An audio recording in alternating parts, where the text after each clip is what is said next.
So recently, Conor McGregor did an interview, an hour-long interview with Tucker Carlson, talking about the woes that have been inflicted in Ireland. And as an Englishman, I'm very sympathetic to this. The woes that have been inflicted upon Ireland are those that have also been inflicted on my country. It's just the difference is that Ireland is speed running this experience. The Irish government are apparently pushing through basically everything that was done to us that has been brought about to immiserate us. But for us, it took 25 years. For the Irish, it seems to have taken less than half a decade. And they are quite shocked to see that actually the state they thought was for the Irish is actually against the Irish and is actually for the newcomers that they are bringing over to Ireland, and as Conor and many other people describe it, as a new plantation. And frankly, it's hard to say that they're wrong. It looks a lot like that. This is what has happened in England. We seem to have genuinely had a plantation put upon us. And if you're Irish, you can say, well, hey, you finally know how it feels. Like, yeah, sure, okay, fair play. But this all happened long before I was born, and when I grew up, I was on the understanding that colonialism was over, that imperialism was over. So why is it being done to us as well? Why is it being done to you? And more importantly, and this is the worst part about it, why is it being done by our own governments? Like, if we'd been conquered by a foreign power, if an enemy military had come in and taken over England or taken over Ireland, I would be like, okay, well, I don't like it, but this is the law of war. This is what happens when the conqueror takes possession of the lands of the vanquished. I could at least understand why that was the case. But this is not what has happened to us. This is not what has happened to the Irish. This is all being done through deceit, through treachery, by our own people. And so I'm completely sympathetic to Conor McGregor's concern and his desire to do something about it. Because Conor has been speaking very boldly on politics recently. And obviously he's an MMA fighter. He's a professional fighter. So it's not that this is his background or anything like that. But he can see that things are going downhill rapidly. And the Irish, like the English, are being dispossessed of their land. And he wants to do something about it. And I think that's fine. That's great. That's noble. And he should. It's very good that someone as influential as him is paying attention to this.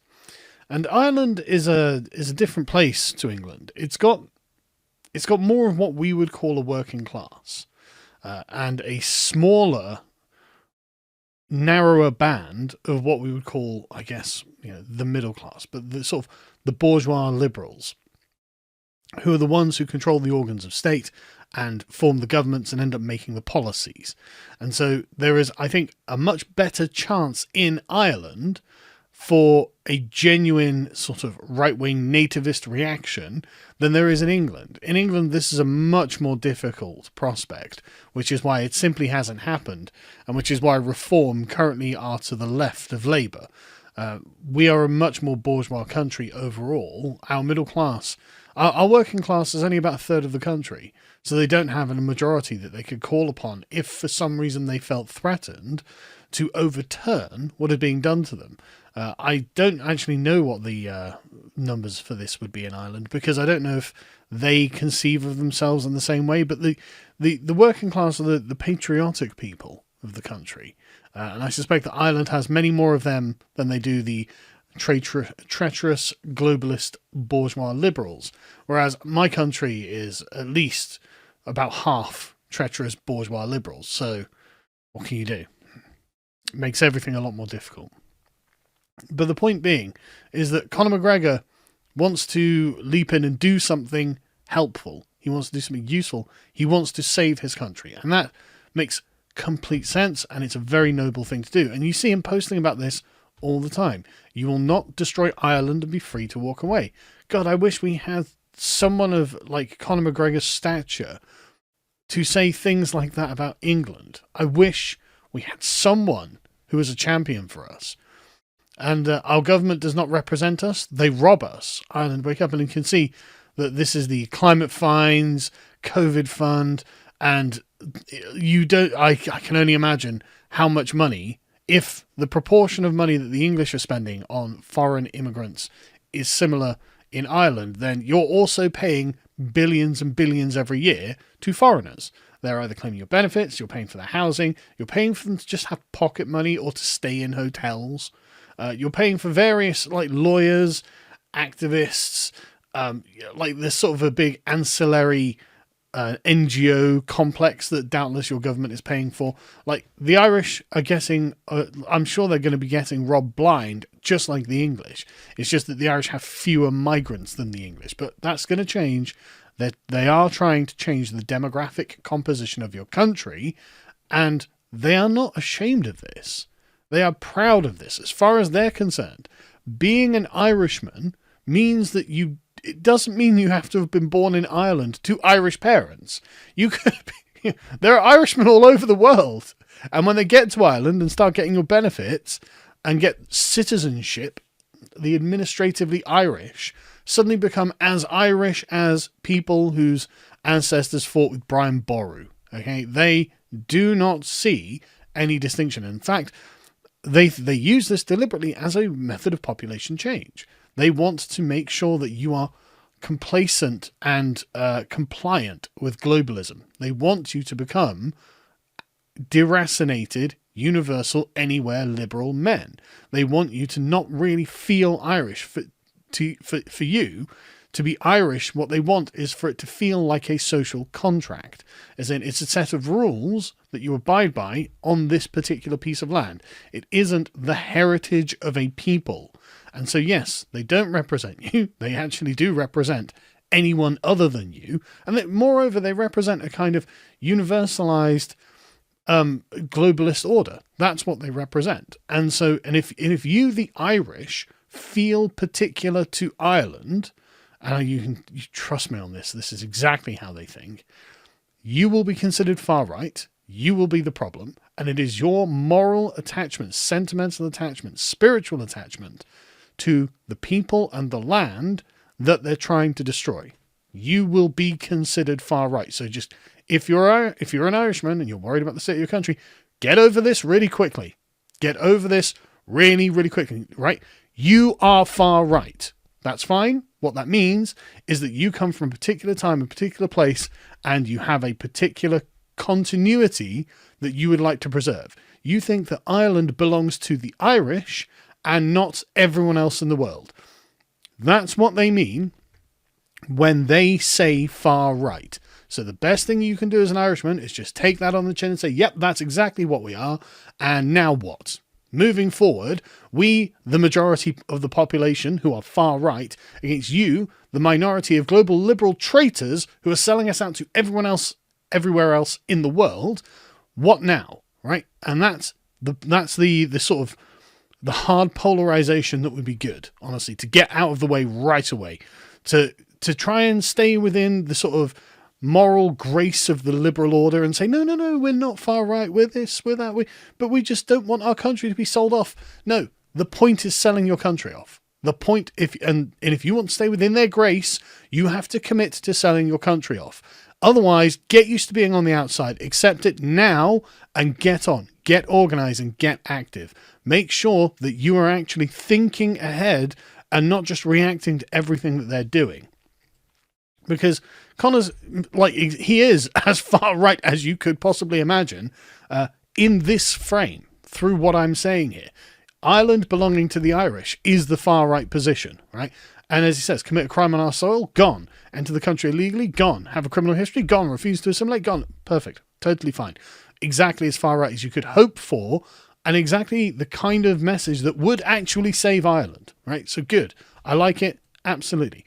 And there are loads of Irishmen on Twitter doing good work. Michael O'Keefe is one of them, pointing out that, my God, what is happening to us is just incredible thing to watch, and it's ruining everything. And that's totally true. It's exactly as bad as it is in England, just happening faster. And so you really, really have to worry about this. And the one good media outlet in Ireland that I can find is Gript Media. Here's them reporting on a man whose son was assaulted, or allegedly assaulted, by a group of 6 or 7 men in Letterkenny's Main Street this week, was hospitalised with concussion, and said the attackers, who he claims are foreign nationals, told their victim, "This is our town now." I've got absolutely no reason to doubt this story, by the way. This is exactly the kind of thing that will happen. Because, of course, the newcomers have the support of the state. They have the grace of all of the other organs of media. They have all... They're getting given your money. So why wouldn't they think that? Why wouldn't they think, yeah, no, this is ours now. We've been literally handed this by your government. We're being praised by your media. And we're being paid. We have activists helping us everywhere. And we are being put above you, the Irish, in Ireland. Why wouldn't they say, this is our town now? So anyway, the point being, something absolutely needs to be done for Ireland. And cometh the hour, cometh the man. Who else is there other than Conor McGregor? But the problem is, he keeps saying that he wants to run for president of Ireland. Now, I completely understand that Conor McGregor's background is not politics, and my background isn't Irish politics. But when you start to learn about politics in other countries, for example, in America, you will see, the presidency is the highest executive function in the land. So you think, right, okay, that probably translates to, if I were running in Ireland, I'd want to be the president of Ireland as the highest executive function. Well, actually, that's not true, right? The Irish presidency is a predominantly ceremonial institution, right, serving as a representative of the Irish state, both at home and abroad, which is why you've never heard of Michael D. Higgins here as a world leader, because he's not a world leader. He has a fantastic taste in ties, and I'm sure he's a very lovely man, and I'm sure he does exactly what he's supposed to do as the representative and ceremonial position that he occupies, but he is not an executive president. And so he can't really do anything to arrest the problems of Ireland. Moreover, how you become a candidate for the president of Ireland is, again, not like in the United States. You can't simply say, right, you know what, I've decided I'm going to run to become the president of Ireland. No, there are 3 different methods for a candidate to get nominated. You have to be nominated by at least 20 members of the... I can't pronounce Irish words, but this is basically the Irish Parliament, which is, of course, filled with leftists, filled with globalist liberals. I don't think any of these are a based party. Sinn Féin, communists, Fine Gael, Christian Democrats, so communists, Fianna Fáil, centre-right party. This is their Conservative Party, but they're going to be just like our Conservative Party, communists. Like, they're not going to be the kind of people who are going to be like, you know what, yeah, I'm gonna nominate Conor McGregor, right? Who's going to be far right and incredibly based about how many foreigners get to be in. They're not. It's unlikely, I think, that Conor would be able to get the 20 members of their parliament to support him. So he would have to get at least 4 local authorities, which is the county or city councils. I wonder what kind of shitheel leftist occupies those positions.